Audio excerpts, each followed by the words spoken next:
Episode 3 of Skeleton Crew is in the books, and we're going to talk about it.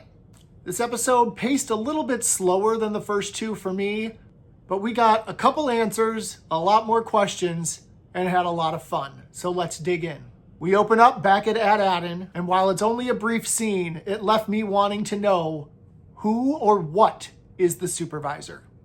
Now, the focus of this episode really was on Jod. It seemed to be a very character-driven piece about him, which I loved because Jude Law is absolutely amazing in this role, playing this character perfectly.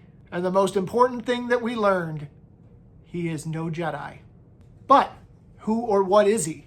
Is he a Padawan who survived Order 66? It's happened before.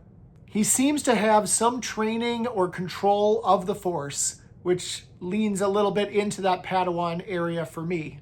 And come on, the Obi-Wan knock, loved that. They answered my question from episode 2, if he could just use the Force to get the key, why was he still in there? If he didn't have a ship, why escape?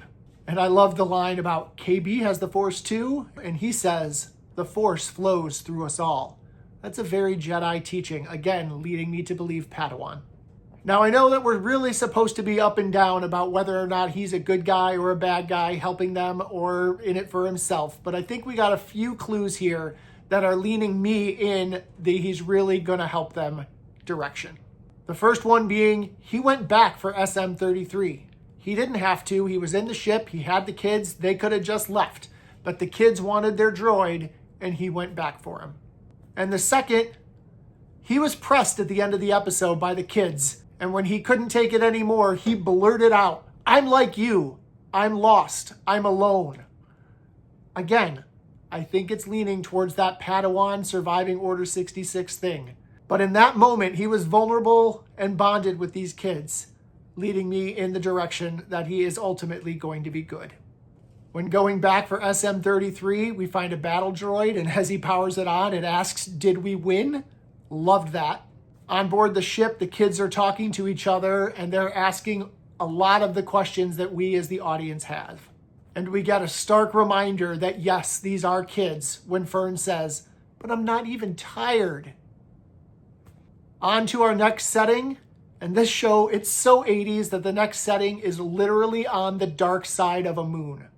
And it is here that we meet Kim. Oh my God, Kim. I absolutely love that we are in an era of Star Wars where they are using practical effects and puppetry for our creature characters. Gone are the CGI loving days of the prequels, and I am here for it. It's here that we learn that our friend Jod now has a third name, Crimson Jack.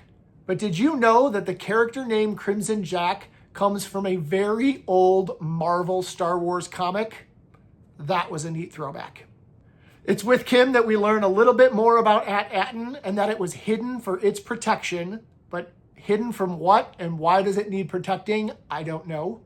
They mention Alderaan and Coruscant, and when Kim says, missed the war, have you? The kids say, what war? So clearly, this planet isn't teaching of all of the goings-on that have been happening in the galaxy. We again hear about the great work.